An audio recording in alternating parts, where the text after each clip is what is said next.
Mr. Donkey was about a crowd of college lecturers with improper manner going from a metropolitan city to a small town to establish a school. Although the school environment and equipment were very harsh, the lecturers were enjoying themselves and seizing their days. However, these beautiful days did not last long. School board was sending an inspector to the school for a pop-up check because there was a teacher called Mr. Donkey and he was believed to be concealing a big secret. In the story, the venue of the school was set in a location where people had to walk 20 miles for water so that people in Mr. Donkey could survive. We can see how essential water is. If we are metaphorizing the lecturers and the coppersmith as donkeys, then the woman in the story should be water. And these donkeys were fortunate enough to have once experienced the moisture of water. But the water was being abandoned at the end of the story.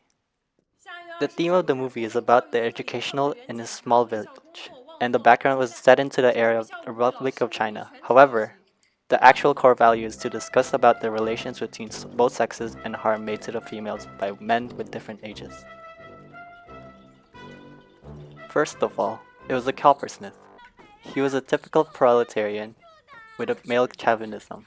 Nevertheless, Eamon's feelings on him was better than Pei Kuei-shan, a middle-class man, and she had almost fallen on him and decided to follow him when he was singing a love song.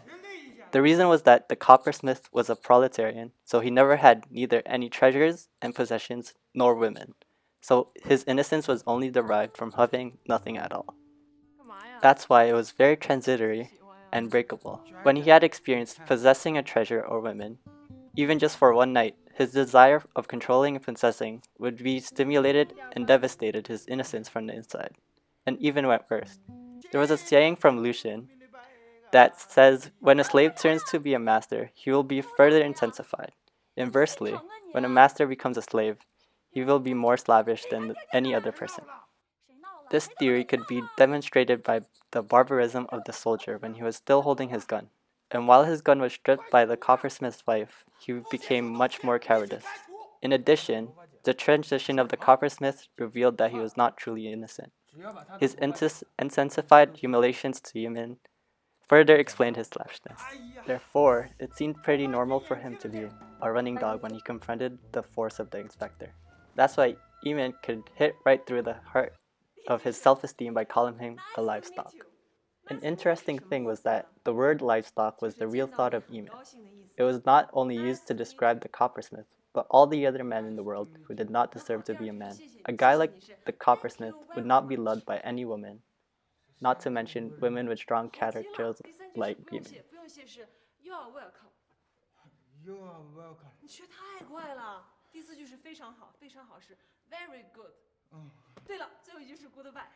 The female lead, Zhang Yimin, was a woman with the state-of-the-art sexual idea. In the big and open-minded city where she came from, she slept with almost every man she met. Then when she got to the small and laggard village, she did the same thing too. Whenever she had a conflict with a man, she would fix the issue by pushing the guy to the bed. Therefore, every time she did this, she would put up a lustful smile and said, "Let me tame him with my body." Nevertheless, she was not the one that could lie down with the same guy forever. There was a colleague of her who once slept with her and got moved and determined to marry her. But then she asked them back, "Do you believe that I am the one that you could spend your life with?" On the other hand, after the coppersmith lied down with her, he was falling on her deeply, but she confessed to him that she was just venting her desire. That was, she was in love with your body, and you were in love with her. Nonetheless, the erotic image of her seemed to be an exaggeration to reveal her aspirations on men and sex. In fact, she was craving for romance. She was actually a woman who was true to her heart and loyal to her beloved one. Indeed, a lot of people will not agree with this, but remember, in the middle of the film, when Yimin sang the love song, you can realize how girly she was by looking at her eyes, facial expressions, and gestures. She did not even have a slight of lust and insanity like always. We can tell that she was actually yearning for love or even marriage. The tenderness and softness are very rare scenes in the movie, which really showed the real her. A lady who is wishing for a crush. However, a question rises. Why would she always act like a lustful woman? The ground is cruel. Every man she met was a livestock. All of them lack senses of obligations, integrity, and justice could not really stand up, and that she could hardly find a factor to fall on them. Regarding their softness and weakness, there will be more elaborations and sarcasm later in the movie. To Yimin, when struggling between the loyalty to love and her virginity, obviously she chose the one in front. Pei Kuishan is a middle-class man with male chauvinism, and he's not satisfied only having exciting sex with Zhang Yimin. Kuishan is a weak man whenever the crucial moments come.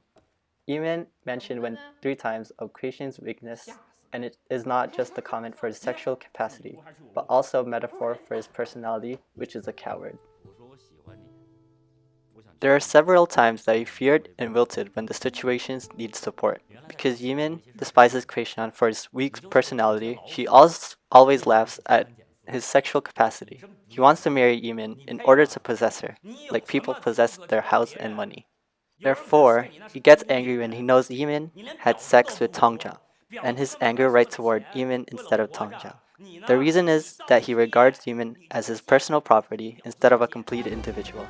Because Yimin neglects his anger, he turns his anger to money. In fact, Yimin's salary was not high, but asking for money is vent for his anger. Then it is Zhou Tianen, who has the youth type of male chauvinism. He has been courting the young girl, Sun Jia, instead of Zhang Yimin, who is mature and charming. However, he is not courting a girl, but satisfying his nostalgia for youth, and his affection is fragile and superficial. Zhou Tianan seems like he dares to fight the humiliation back, but his courage is superficial, as Tong Jiang's innocent. After the strike of a shooting, he completely surrendered to the power. He also finds himself a strong reason by asking, "Have you ever been shot by a gun?" He regards his bending as for not breaking. However, he's spectacular inside. He grew up with a small and peaceful environment, and when he meets the strong power, he surrenders immediately. He tries to seek Sun Jia's understanding because he sees his surrender as growth. The last one is Principal Sun, who is the old man form of male chauvinism. Although he has not achieved great success, he is still the principal of the school. He handles the salary and manages these teachers. He seems to have a cheerful dream for education, which is no children left behind. He seems like an educational leader who always unites the teachers and gains cohesion, but he consents even sacrifice without hesitation. However, he is proud of his decision because he feels he is not stick at the trifles but contributing to the big issue. In his mind, a woman is part of the trifles. The education is much more important, and the trifles deserve to sacrifice. In this movie, Yimin is ruined, and she is ruined by those men's human stain and the backward chastity value for women. She might choose to finish her life with the gunshot heard at the end. To determine whether a society is healthy or not, it is reasonable to look at its acceptance for diversity. As long as a person does not violate the law, any choices he made for himself should be accepted by the society. Although diverse lifestyles may not be appreciated by different people, but at least should be accepted by the society. Approaching what you like and getting away from what you do not appreciate instead of hurting others just because they are not accord with your own values. All people have natural rights. In reality, slut shaming is still not rare because people tend to ignore women's sex rights. All people should have the sex rights as long as they do not hurt others. No matter what sexual experience and what sexual orientation a person has, the decisions are part of the rights one deserves. The background of the story was set in 1942, and New China had not been established. The idea of feminism of women has pulled ahead for at least a century. We all understand that if we are standing beyond the era, we could either compromise with the society or get repulsed and boycotted by the public. With no exception, Eamon's advanced idea was way too uncontrollable and crazy. Therefore, to remold and tame her, the men would lecture her with their men's powers and in order to make her obey.